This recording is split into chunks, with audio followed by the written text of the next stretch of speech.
ஒவ்வொரு ராசிக்காரங்களுமே ஒரு ராசிக்காரங்களோட சேரும்போது உங்களுடைய காதல் வாழ்க்கை, குடும்ப வாழ்க்கை, ஸோ என்னென்ன மாற்றங்கள்லாம் நிகழுன்றதை நம்ம பார்த்துட்டு இருக்கோம். அந்த வரிசையில கடகராசியும் மேஷராசி. கடகராசிக்காரர்களுடைய பாசத்திலே மேஷராசிக்காரர்கள் தோற்று போவார்கள். குடும்பம்னு வரும்போது, வளர்ச்சின்னு வரும்போது நிறைய மோதல்கள், நிறைய பிரச்சனை, நிறைய தடை. கடகமும் மேஷமும் இணையும் போது அந்த காதல் வாழ்க்கையில ஒரு நல்ல ஒரு ஆர்வமா ஒரு பரபரப்பா இருக்காங்கன்னு சொன்னோம். ஸோ இதே வந்து அவங்க குடும்ப வாழ்க்கைக்கு போறாங்க அப்படின்னா ரெண்டு ராசிக்காரங்களுமே நேரடியா இணையலாமா சார்? எந்தெந்த ரூபத்துல உங்களுக்கு பிரச்சனைகள்லாம் வரும் சார்? பிள்ளை ஊட்டியனாலதான் அதிக பிரச்சனையே கடகம் மேஷராசிக்காரர்கள். மேஷராசிக்காரர்கள் அடிச்சு வளர்க்கணும்னு சொல்லுவாங்க, கடகராசிக்காரர்கள் பாசங்காட்டி வளர்க்கணும்னு சொல்லுவாங்க. கடகமும் மேஷமும் பார்க்கும்போது குடும்ப உறவுகளால் இவங்களுடைய நிம்மதி சீர்குலைந்து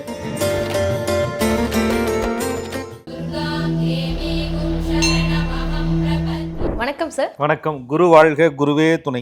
ஸோ நம்ம இப்போ பார்த்துட்டு இருக்கிறது செயற்கை காம்பினேஷன் சீரியஸ் சார். ஸோ ஒவ்வொரு ராசிக்காரங்களுமே ஒரு ராசிக்காரங்களோட சேரும்போது உங்களுடைய காதல் வாழ்க்கை, குடும்ப வாழ்க்கை, ஸோ என்னென்ன மாற்றங்கள்லாம் நிகழுன்றதை நம்ம பார்த்துட்டு இருக்கோம். அந்த வரிசையில் கடகராசியும் மேஷராசியும், அதாவது சந்திரன் அமைப்பு பெற்ற கடகராசியும் அண்ட் செவ்வாய் அமைப்பு பெற்ற மேஷராசியும், ஸோ ரெண்டு பேருமே இணையும் பொழுது அவங்களோட வாழ்க்கை எப்படி இருக்கும்?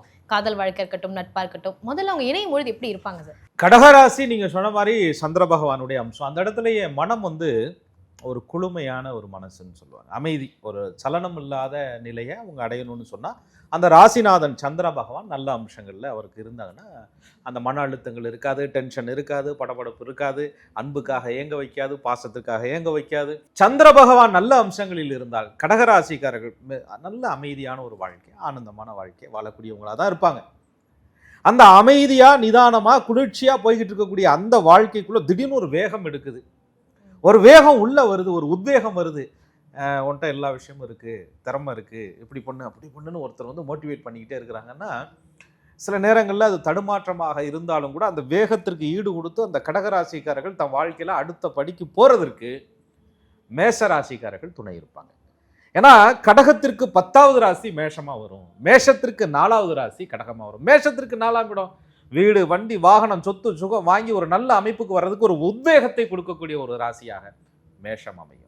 கடகத்திற்கு 10ஆம் இடம் ஒரு தொழில் ஐடியா, ஒரு வேகமாக படபடப்பாக டென்ஷனாக இருக்கும்போது கூட எதுக்கெடுத்தாலும் டக்குன்னு முடிவு எடுக்கக்கூடிய மேஷராசிக்காரர்கள் கொஞ்சம் பொறுத்துறியா, பொறுமையாக எடுப்போம், காலம் வரும், நமக்கானது நம்மளை விட்டு எங்கே போக போகுது, கிடைக்கும்ல அப்படின்னு சொல்லி ஆசுவாசப்படுத்தி ஆறுதல் படுத்தி கோபத்தை கூட அப்படியே பச்சை தண்ணியை ஊற்றி, ஏன்னா மேஷம் என்பது நெருப்பு, அந்த நெருப்புக்கு எண்ணெயை ஊற்றி வளர்த்து விடாமல் தண்ணியை ஊற்றி கொஞ்சம் ஆஃப் பண்ணி அடங்கு, அமைதியாக இரு, சந்தோஷமாக இருப்போம் அப்படின்னு சொன்னால் அது கடகமும் மேஷம் தவிர வேற யாரும். ஒரு நீரும் நெருப்பும் சேர்ந்த கலவை. ஆக கடகம் என்ற அந்த சந்திரனுடைய அம்சமும் மேஷம் என்ற அந்த நெருப்பினுடைய அம்சமும் சமநிலையில் இருக்கும்போது, உடல் சூடு சமநிலையில் இருந்தால் எப்படி ஆனந்தமாக இருக்கிறோமோ, சூடு உஷ்ணம் கூடுனாலும் பிரச்சனை, உஷ்ணம் குறைஞ்சாலும் பிரச்சனை, சமநிலையாக இருந்தால் ஆக்டிவாக இருக்கிற மாதிரி மேஷமும் கடகமும் சேரும்போது சமநிலையாக இருக்கும்போது வாழ்க்கையும் ஆக்டிவாக கண்டிப்பாக இருக்கும். ஆனால் இவங்க வாழ்க்கைக்குள்ள அது காதல்னு வரும்போது, குடும்பம்னு வரும்போது, வளர்ச்சின்னு வரும்போது நிறைய மோதல்கள், நிறைய பிரச்சனை, நிறைய சிக்னல், நிறைய தடை, நிறைய ரெட் சிக்னல், அலர்ட் அப்படின்னு சொல்கிறோம்ல, அது மாதிரி இவங்க வாழ்க்கையில் நிறைய புயலும் வரலாம், பூகம்பமும் வரலாம். அதெல்லாம் மீறி இவங்க எப்படி தன்னுடைய அன்பை, காதலை வெளிப்படுத்தி குடும்பமாக எடுத்துகிட்டு போகிறாங்க அப்படிங்கிறதே பெரிய சுவாரஸ்யமான கதையாக இவர்கள் வாழ்க்கை களம் என்பது நகரும். வாழ்க்கை களமே போர்க்களமாக இல்லாமல் அந்த போர்க்களத்தில் வென்ற வீரன் போல இருக்கணும்னு சொன்னால் மேஷத்திற்கு கடகத்துடைய உதவி தேவை. கடகத்திற்கு ஒரு வெற்றி வாகை சூடி ஒரு அமைதி வேணும்னு சொன்னால் மேஷத்தினுடைய தயவு வேணும். ரெண்டும் சேர்ந்தா வாழ்க்கை என்பது போர்க்களத்தில் வெற்றி பெற்றது போன்று ஒரு பெரிய பிரச்சனை வந்தாலும் கூட சவால்களை சந்தித்து சாதிக்கக்கூடிய ஒரு ராசியாக நிச்சயம் இருக்கும். ஆனால் சண்டை சச்சரவுகளுக்கும் பஞ்சமே இருக்காது. கடகமும் மேஷமும் இணையும் போது பெரிய பெரிய சவால்களுக்கு கூட ஈஸியாக ஹேண்டில் பண்ணிடுவாங்கன்னு சொன்னீங்க. காதல்னும் போது அந்த பெரிய சவால்களை கண்டிப்பாக அவங்க சந்திக்க வேண்டியது இருக்கும். ஸோ காதல் வாழ்க்கையில் இவங்க ரெண்டு பேரும் இணையும் போது அந்த வாழ்க்கை எப்படி இருக்கும் சார்? மேஷம் கொஞ்சம் டென்ஷன் பார்ட்டி, கடகம் கொஞ்சம் கூல் பார்ட்டி, ரெண்டும் சேரும்போது பெரிய பார்ட்டிகள்லாம் நடக்கும். அதெல்லாம் அதே நேரத்தில் சில நேரங்களில் கடகராசிக்காரர்களுடைய அமைதி என்பது மேஷராசிக்காரர்களை சிந்திக்க வச்சிடும். சரி, பச்சை பிள்ளையை போய் அடிச்சு என்ன பண்ண போகிறோம் அப்படின்ற மாதிரி. அதே நேரத்தில் மேஷராசிக்காரர்களுடைய கோபம் கடகராசிக்காரர்களுக்கு சில நேரங்களில் மன அமைதியை கெடுத்துரும். எப்பயுமே கடகம் தியான மூடு, மெடிடேஷன் மூட்லேயே இருக்கிறது மைண்டு. அப்படின்னா அது ஒரு நல்ல தூய்மையான எண்ணங்கள் இருக்கும், அந்த எண்ணத்தை கெடுக்கிற மாதிரி பல்வேறு பிரச்சனைகளும் உங்கள் வாழ்க்கையில் வந்துக்கிட்டே இருக்கும். கொஞ்சம் வேகமான இந்த ராசியோடு மேஷ ராசிக்காரர்கள் எடுத்தோம் கௌத்தம் சட்டுன்னு வேகமாக ஒரு முட்டி மோதி எது வந்தாலும் வா ஒரு கை பார்க்கலாம் அப்படின்ற மாதிரி, கடகராசிக்காரர்கள் இருக்கிறதே போதும் மெதுவாக போவோம் அப்படின்ற மாதிரி. இது ரெண்டும் சேரும்போது இவங்களுக்குள்ள அந்த ஈகோ பிரச்சனை, கொஞ்சம் இது போட்டு படுத்துற பாடு, எதுக்கெடுத்தாலும் அவசரம் அவசரம் அவசரம். இது என்ன வாழ்க்கை முழுசு 108ல் போகிற மாதிரியே இருக்குது, எது எதோட சேரும்னே தெரிய மாட்டேங்குது அப்படின்ற மாதிரி இருக்கும். ஆக கடகராசிக்காரர்களை பொறுத்த வரையும் அந்த வாழ்க்கையில் அடுத்த படிக்கு போகிறதுக்கு மெதுவாக போனாலும் நிதானமாக போவோம், பொறுமையாக போவோம் அப்படின்னு இருப்பாங்க. மேஷராசிக்காரர்கள் காதலை கூட அன்பை கூட அதிகாரமாக தான் சொல்லுவாங்க. பிடிச்சிருக்கு இப்போ என்னப்பா சொல்றியா என்ன அப்படின்ற மாதிரி. அதே மாதிரி பொண்ணுங்கன்னு பார்த்துட்டு வந்தால் கொஞ்சம் அமைதியாலாம் அடங்கி இருக்கிறது இல்லை, சும்மா போட்டு மெசேஜ் அனுப்பி அது என்ன இது என்னன்னு சொல்லி போட்டு டார்ச்சர் பண்ணுற மாதிரி அந்த அன்பை வந்து ரொம்ப வேகமாக வெளிப்படுத்துவாங்க. எந்த ஒரு விஷயமும் வீட்டுக்கு வாங்கணும் வைக்கணும்னாலும் உடனே முடிவெடுத்து அது உடனே செய்யணும் அப்படின்னு நினச்சா மேஷம். வாங்கணும்னா பட்ஜெட் போட்டு பொறுமையாக செய்வோம். ஆசை இருக்கும் கடகராசிக்காரர்கள், அதை அடக்கவும் தெரியும். மேசராசிக்காரர்கள்ட்ட ஆர்வம் இருக்கும், அடக்க தெரியாது. ஆக இது ரெண்டும் சேரும்போது ஆர்வ கோளாறுல வரக்கூடிய பிரச்சனைகள் தான் ரெண்டு பேருக்கும் அதிகமான முட்டலும் மோதலுமாக கண்டிப்பாக இருக்கு. கடகமும் மேஷமும் இணையும் போது அந்த காதல் வாழ்க்கையில ஒரு நல்ல ஒரு ஆர்வமா ஒரு பரபரப்பா இருக்காங்கன்னு சொன்னோம். ஸோ இதே வந்து உங்க குடும்ப வாழ்க்கைக்கு போறாங்க அப்படின்னா அந்த 2 ராசிக்காரங்களுமே நேரடியா இணையலாமா சார்?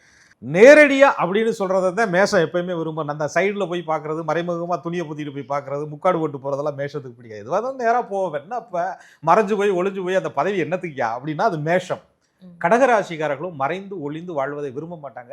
ஆனால் சூழல் அப்படி சில நேரங்களில் அவங்களுக்கு இந்த மேஷம் கடகம் இணையும் பொழுது சொந்தம் பந்தா நட்பு அந்த காதல் தெரிஞ்சிச்சுன்னா என்ன ஆயிரப்போகுது, குடும்பத்தில் இருக்கிற சண்டை தெரிஞ்சிருச்சுன்னா என்ன ஆயிரப்போகுது அப்படின்னு ஒரு பயத்திலே இருப்பாங்க. மேஷம் தெரிஞ்சிட்டு போகுது, யார் வீட்டில் இல்லாது இப்போ நம்ம வீட்டில் இருக்குது அப்படின்ற மாதிரி மேஷ ராசிக்காரர்கள். இந்த குடும்ப வாழ்க்கை பந்தம் அப்படின்னு போகும்போது இது ராசிநாதன் சந்திரன், அது ராசிநாதன் செவ்வாய், ரெண்டும் சேரும் போதுங்க சசிமங்கள யோகம் அப்படின்னு சொல்லக்கூடிய ஒரு அற்புதமான யோகம். சந்திரனுக்கு கேந்திரங்களிலே செவ்வாய் இருந்தாலும் செவ்வாய் சந்திரன் இணைவு ஏற்பட்டாலும் சசிமங்கள யோகம் ஏற்படுது. நிறைய சொத்து பூமி ஆபரணம் அந்தஸ்து 2 பேரும் சேர்ந்தாலே வாங்கி கும்பிச்சிருவாங்க அப்படின்ற மாதிரி இருக்கு. எங்கேயா கும்பிச்சிருக்கோம், ஒன்றும் காண, கடமையில கடந்தான் வந்துகிட்டு இருக்கு, தொழிலும் நடக்கல, ஒன்றும் நடக்கல, எமோஷனல், ஒரே வீட்டில் பிரச்சனை சண்டை அப்படின்னு இருந்தால் அங்கே நட்சத்திர பொருத்தம் பாதிக்கப்படுது அப்படின்னு அர்த்தம். கடகத்தில் இருக்கக்கூடிய பூச நட்சத்திரம், ஆயில்ய நட்சத்திரம், புனர்பூச நட்சத்திரம், மேஷத்தில் இருக்கக்கூடிய அஸ்வினி பரணி கார்த்திகை, இந்த நட்சத்திர அமைப்புகளில் நடக்கக்கூடிய தசாபலன்கள் அப்படின்னு பிரிக்கிறோம். இங்கே ஒரு கேது திசை நடக்குதுங்க, அங்கே ஒரு ராகு திசை நடந்துகிட்டு இருக்குங்க அப்படின்னு வச்சிங்கன்னா, அல்லது இங்கே ஒரு ராகு புத்தி நடக்குதுங்க, அங்கே ஒரு கேது புத்தி நடக்குதுங்க அப்படின்னா 18 வருஷம் ராகு திசையில் நடக்கக்கூடிய பிரச்சனைகளை அதிக வருடங்களிலும், கேது திசை 7 வருஷம் நடக்கக்கூடிய பிரச்சனைகளை அந்த புத்திகள் நடக்கும்போது ஒரு சில மாதங்களுக்குள்ளேயே எனக்கு பிளாக் மேஜிக் இருக்குதோ, அது இருக்குதோ, இது இருக்குதோ, இதுவும் சரியில்லை அதுவும் சரியில்லை மாதிரி போட்டு ஒரு பிரச்சனைக்குள்ள கடகத்தை போட்டு குழப்பும். மேஷம் வந்து என்னடா அடிதடினா கூட உடனே சமாளிச்சுட்டு போயிடலாம், இது என்னமோ ஒரே மன உளவியல் ரீதியாக டார்ச்சராக இருக்குதே, மென்டல் டார்ச்சராக இருக்குதே அப்படின்னு சொல்லக்கூடிய சூழ்நிலைகளை சில நேரங்களில் உருவாக்கும். ஆக அந்த சண்டைகள் சமாதானங்கள் ஆகுதா ஆகலையாங்கிறது நட்சத்திரத்தினுடைய தசாபலனை பொறுத்தும், லக்னத்தின் அடிப்படையில் 7ஆம் இடம் 8ஆம் இடம் குடும்ப அமைப்புகளை பொறுத்தும் தான் இவங்க வாழ்க்கையை இணைக்கலாமா அப்படின்னு சொல்ல முடியும். ஆனால் மேஷம் அப்படின்னு சொல்லக்கூடிய அந்த வேகமான ராசி, கடகம் என்று சொல்லக்கூடிய சந்திரனுடைய அம்சம் பெற்ற அமைதியான ராசி, பார்த்தோன்னே பிடிக்கக்கூடிய ஒரு ராசி, வசீகரம் கொண்ட ஒரு ராசி அப்படின்னு சொல்லுவோம். கடகமும் மேஷமும் சந்திக்கும் போது இருந்த அந்த ஒரு வசீகரம் குடும்ப வாழ்க்கைன்னு போகும்போது இல்லாமல் போகுதுன்னா நீங்கள் சொன்ன மாதிரி அந்த ஒரு ப்ரெஷர், மென்டல் ப்ரெஷராக இருக்கட்டும், வீட்டுக்குள்ளே இருக்கக்கூடிய அந்த ப்ரெஷரை தாங்க முடியாத சூழல்கள் ஏற்படலாம். எந்தெந்த ரூபத்தில் உங்களுக்கு பிரச்சனைகள்லாம் வரும் சார்? எந்த ரூபத்தில் வருது, எல்லாம் நாங்கள் பெத்து போட்ட ரூபத்தில் தான் வருதுங்கிற மாதிரி இருப்பாங்க. அதாவது பிள்ளை ஊட்டியனால தான் அதிக பிரச்சனையே கடகம் மேஷராசிக்காரங்க சந்திப்பாங்க. அவங்க 2 பேருக்குள்ளே அடிச்சுக்கிறாங்க பிடிச்சிக்கிறாங்க, உடனே அதுக்கப்புறம் சரியாகிடுவாங்க. அப்படிலாம் ஒன்று இருந்தால் கூட பிள்ளைகளுடைய அக்கறையின் மேலே கடகம் அதிகமாக அன்பு செலுத்தும் பொழுது மேஷம் ஏதோ அக்கறை செலுத்தாத மாதிரி அடிக்கிற மாதிரி கடகத்துக்கு நினைக்கும். பிள்ளையை தொட்டால் கடகத்துக்கு பிடிக்காது. அப்படியே அந்த தாய் கோழி குஞ்சு அப்படியே வந்து அந்த குஞ்சை வந்து கழுகு தூக்கும் போது எவ்வளோ வேகமாக ஃபைட் பண்ணுமோ அது மாதிரி கடகராசிக்காரர்கள் தன் பிள்ளைக்கு ஒன்றுனா தான் குடும்பத்துக்கு ஒன்றுனா அப்படியே ஃபைட் பண்ணுவாங்க, ஃபைட் மோடுக்கு வந்துடுவாங்க. மேசராசிக்காரர்கள் எல்லா நேரத்துலையுமே ஃபைட் மோட்லேயே சில நேரங்களில் இருப்பாங்க. ஆக அவங்களுடைய அந்த வேகமான குணாதிசயங்கள், அந்த பேச்சுக்கள், சண்டை சச்சரவுகளை கொடுத்து பிள்ளைகளை கண்டிப்பு மனநிலையில் மேஷராசிக்காரர்கள் இதுதான் இப்படி தான் இருக்கணும், இத்தனை மணிக்கு வானா இத்தனை மணிக்கு ஒன்று இப்படி போகணும் அப்படி இருக்கணும் இப்படி இருக்கணும்னா எத்தனை நாளையா எம்டிஎம்ஐ மாதிரியே வாழ்றது அப்படின்ற மாதிரி கடகராசிக்காரர்கள் பயந்து வயதில் வாழ முடியுமா அப்படின்னு.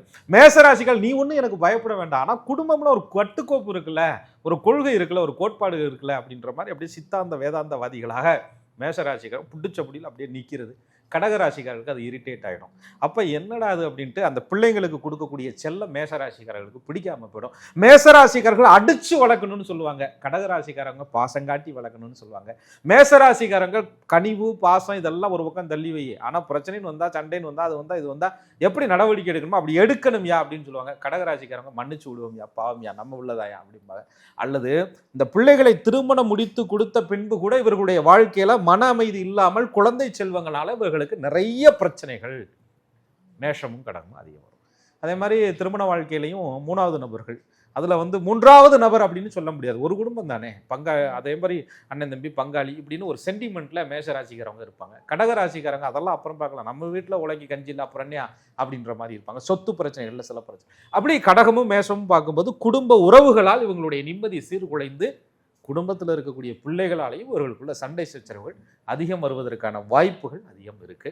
அதையும் மீறி உங்க வாழ்க்கை நகருதுன்னு சொன்னா அது பூர்வ ஜென்ம ஒரு புண்ணிய பலன்னு சொல்லலாம். ஸோ நீங்கள் சொல்லும் போதே அது எங்களுக்கு நிறைய குடும்பத்தில் M10 ஃபேமிலின்ற மாதிரி இன்னும் பல பேர் அதை வாழ்ந்துட்டு தான் இருக்காங்க. ஸோ ஒரு பக்கம் ஃபன்னாக இருந்தாலுமே நிச்சயமாக அது ஒரு அரவணைப்பும் அன்பும் தேவைன்றதுல எது நம்ம தெரிஞ்சுக்கலாம். நிச்சயமா கடகராசிக்காரர்களை பொறுத்தவரையும் அந்த அன்பு பாசம் இந்த மாதிரி விஷயங்களை ஒருத்தர்கிட்ட காமிக்கும் போதுங்க, அது கிடைச்சதுக்கு அப்புறமா ஒரு சண்டையே வருது அப்படின்னு சொன்னா ஒரு மாதிரி கவலையா மனசுல இருப்பாங்க. ஆனா மேஷராசிக்காரவங்க எப்படின்னு கேட்டீங்கன்னா படக்குன்னு வார்த்தைகள்ல வெளிப்படுத்திடுவாங்க, தன்னுடைய உடல் மொழியில அது பாடி லாங்குவேஜில் காமிச்சிருவாங்க. அது கடகத்தினால பொறுத்துக்க முடியாது. பொது இடத்துல 4 பேர் பார்க்கும்போது இன்சல்ட் பண்ணால் கடகராசிக்காரங்க இப்படி தப்பு இருக்கா, தப்பு இல்லைனாலும் பரவாயில்ல அமைதியாக சொல்லு, ஏன் ஆர்ப்பரிக்கிற, ஏன் கொதிக்கிற அப்படின்ற மாதிரி கடகராசிக்காரங்க. அது ஆணாக இருந்தாலும் பெண்ணாக இருந்தாலும் வா ஒன்று அப்படின்ற மாதிரி தான் மேஷராசிக்காரங்க. ஆனால் பாசம் இருக்கும். மேஷராசிக்காக கோவப்படுவாங்களே தவிர அப்படி இப்படின்னு பேசுவாங்களே தவிர அப்புறம் மறந்துட்டு சரி சரி நம்ம குடும்பம் நம்ம உள்ள வா போகலாம் அப்படின்னு பிடிக்கும்போது ஏறா கையா அப்படின்ற மாதிரி கடகம். ஆக கடகத்தை பொறுத்தவரை கோபம் எப்போ வரும்னா, மகனை நீ என்கிட்ட வருவில, அன்பு பாசம்னு ஏங்கி நிப்பில, பிள்ளை ஊட்டின்னு வருவில, அன்னைக்கு வச்சுக்கிறேன் நான் அப்படின்ற மாதிரி ஆண் பெண்ணாக இருந்தாலும் கூட கடகராசிக்காரர்கள் அமைதியை கோபத்தை அப்படியே மனசுக்குள்ளே வச்சுட்டு இருப்பாங்க. மேஷராசிக்காரங்க கடுகு போல வெடிச்சிட்டு இவங்கள்ட்ட போய் மன்னிப்பு கேட்குற நிலைக்கு வருவாங்க. இந்த ஒரு எமோஷனில் பார்த்தீங்கன்னா ரொம்ப ஜாலியாகவும் இருக்கும், அழகாகவும் இருக்கும். புரிதல் இருந்தால் இந்த நட்புங்கிறது, இந்த சண்டைங்கிறது பெருசாக வெடிச்சிடாம அந்த நட்பு அழகான ஒரு நட்பாக, நிச்சயமா அந்த காதல் அழகான ஒரு புனிதமான காதலாக, வாழ்க்கை என்பது தொடரும் வாழ்க்கையாக, குடும்பம் என்பது யாராலும் அசைக்க முடியாதுங்க அப்படின்ற மாதிரி மேஷமும் கடகமும் நிலைச்சு நிற்குங்க. கடகம் மேஷம். ஸோ ஒரு ராசிக்காரங்க அப்பா இது எப்படா வரும், இந்த சொல்யூஷன் இங்கே முடிஞ்சுதாண்டா ஆகணும் அப்படின்ற மாதிரி ஒரு ராசி இருப்பாங்க. இன்னொரு பக்கம் அதெல்லாம் இல்லை, உங்களாம் மறந்துருப்பாங்க. நீங்கள் சொல்லும் போல அது நிறைய ஃபேமிலியில் ரிலேட் ஆகும் சார். இது எல்லாத்துக்குமே சமாதானம்னு வரும்போது தான் அவங்க ஒரு கன்க்ளூஷனே வரும். ஸோ இந்த ராசிக்காரங்க சமாதானம்னு எந்த ஒரு சூழலில் ஆவாங்க. மேசராசிக்காரர்களுடைய டெம்பரேச்சர்லாம் குறையாது. அது நெருப்பு ராசி, செவ்வாயினுடைய ராசி, கொதிச்சுக்கிட்டே கத்திக்கிட்டே இருக்க வேண்டியதா. கடகராசிக்காரர்களை பொறுத்தவரை நீர் ராசி அப்படின்னு பேர். நெருப்பு மேலே தண்ணி விட்டால் என்ன ஆகும், புஷ்ஷுன்னு சவுண்டு தான் வரும், அதுக்கப்புறம் ஒன்றும் இல்லாமல் போயிடும். அது மாதிரி கடகராசிக்காரர்களுடைய அந்த அன்பு பாசங்கிறதுக்கு முன்னாடி, அந்த கண்ணீருக்கு முன்னாடி, ஒரு சொட்டு கண்ணீருக்கு முன்னாடி மேஷராசினுடைய வீராப்பு அந்த இடத்துல மண்டியிடும். ஆக மேஷமும் கடகமும் பாசத்தால் கட்டுப்பட்டு போயிடும். கோபத்தை கூட அன்பு கட்டுப்படுத்திடுங்க. கடகம் நினைத்தா மேஷம் என்னங்க 12 ராசியும் கட்டுப்படுத்த முடியும் பாசத்தினால. அதனால கடகராசிக்காரர்களுடைய பாசத்திலே மேஷராசிக்காரர்கள் தோற்று போவார்கள். மேசராசிக்காரருடைய கடுமையான கோபம் இருந்தாலும் உண்மையான அன்புனால, யதார்த்தமான அன்புனால கடகராசிக்காரங்க விட்டு கொடுத்துட்டு போயிடுவாங்க. ஆக விட்டு கொடுக்குறதும் மன்னிக்கிறதும் மறக்கிறதும் 2 பேருக்குமே சூப்பராக இருக்கும். நட்சத்திர அமைப்புகளும் சரியாக இருந்து லக்னமும் சரியாக இருந்தால் கடகராசிக்காரவங்களுடைய அந்த நீர் மேஷராசிக்காரருடைய நெருப்பை நிச்சயமாக அணைத்து புஷ்ஷுன்னு ஆக்கும். வாழ்க்கைங்கிறது ஜம்முன்னு ஆகும். கடகமும் மேஷமும் ஒருவேளை இணைஞ்சிட்டாங்க சார். ஸோ குடும்ப வாழ்க்கையில் இருக்காங்க, சில பிரச்சனைகளால் பிரிஞ்சும் இருக்கிறாங்க அப்படின்னா அவங்களுக்கு இறை வழிபாடோ இல்லை பரிகாரம் மூலயமா சரி செஞ்சுக்கலாமா?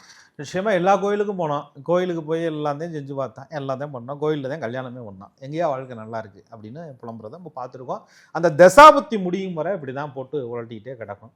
இந்த இடத்துல என்னன்னு கேட்டிங்கன்னா, அந்த பிரச்சனைகள் நடக்கும்போது பிரச்சனைகளை வளர்த்து கொள்ளாமல் இருப்பதற்கு இறை வழிபாடுகிட்ட போகலாம். அதுவாகவே விட்டு ஆஃப் ஆகிடும். ஆனால் என்ன பண்ணுவாங்க, பேசி பேசி பேசி பேசி கடகத்தினுடைய அமைதி அந்த இடத்துல கெட்டு போகும். மேஷம் விடை தெரியாத கேள்வியாக இருக்கிறனால எதுக்கு கோவம், ஏன் அப்படி இருக்கீங்க என்ன அப்படின்னு, ஏன்னா வார்த்தை என்ன ஒரு நாள் சொன்னது அவ்வளோதானே அப்படின்ற மாதிரி மேஷராசிகள். ஒரு நாள் சொன்னாலும் திருவார்த்தையாக சுட்டிட்டேன், குடும்பத்தை இழுத்து வச்சு பேசிட்டேன்னு கடகம். ஆக இந்த 2 பேருக்கும் இடையில ஏற்படக்கூடிய அந்த பிரச்சனையை வளர்த்துக்காமல் இருக்கணும்னா டெம்பரேச்சரை கொஞ்சம் குறைக்கணும், அவங்க கொஞ்சம் அமைதியை கொஞ்சம் சரியாக கொண்டுட்டு வரணும், அவங்களுடைய வைராக்கியத்தையும் விட்டு கொடுக்கணும். ஆக பிரிவு என்பது 2 பேருக்குள்ள சில ஜாதக அமைப்புகளில் சில கிரக சேர்க்கைகளால் வந்திருக்கும். அது சில அமைப்புகளில் அந்த ராசிநாதன் என்று சொல்லக்கூடிய சந்திர பகவான் மேஷத்திற்கு செவ்வாயோட ராகு கேதுகளோட தொடர்புல இருக்கும்போதோ, கடகத்திற்கு ராசிநாதன் என்று சொல்லக்கூடிய சந்திரன் சனி பகவானோட ராகு கேதுவோட தொடர்புல இருக்கும்போதோ இந்த மாதிரி பிரச்சனைகள் அதிகமாக வரும். அது எந்த வீடுகளில் இருக்கு என்பதை பார்த்து அதற்குரிய தெய்வ வழிபாடுகளையும் தான தர்மங்களையும் செய்யும் பொழுது பிரிவு என்பது நிச்சயமாக கண்டிப்பாக இறையருளால் இவர்களுக்கு சரியாக மாறும். ஸோ நீங்கள் சொல்கிறத வச்சு நான் மட்டும் இல்லை, நேயர்களும் புரிஞ்சுக்கிட்ட விஷயம் என்னன்னா, பாசம் காட்டுறவங்க, அதாவது விட்டு கொடுப்போர் கெட்டு போவதில்லைன்னு வந்து பெரியவங்க சொல்கிறத கேட்டதுண்டு. ஸோ கடகமும் மேஷமும் பாசம் காட்டுங்க, ஆனால் வந்து விட்டு கொடுத்து போயிட்டாங்கன்னா அவங்க லைஃப் வந்து ரொம்ப அழகாக இருக்கும். ஸோ குடும்ப வாழ்க்கையாக இருக்கட்டும், காதல் வாழ்க்கை இருக்கட்டும், இது எல்லாத்தையும் கடந்து அந்த சண்டைகளையும் தாண்டி எப்படி சமாதானம் ஆகுறாங்க, இறை வழிபாடு எந்த அளவுக்கு முக்கியன்றதையும் நம்ம அழகாக சொன்னோம் சார். அடுத்ததாக கடகமும் ரிஷபமும் பார்க்க இருக்கோம். நன்றி சார். நன்றி. குரு வாழ்க, குருவே துணை.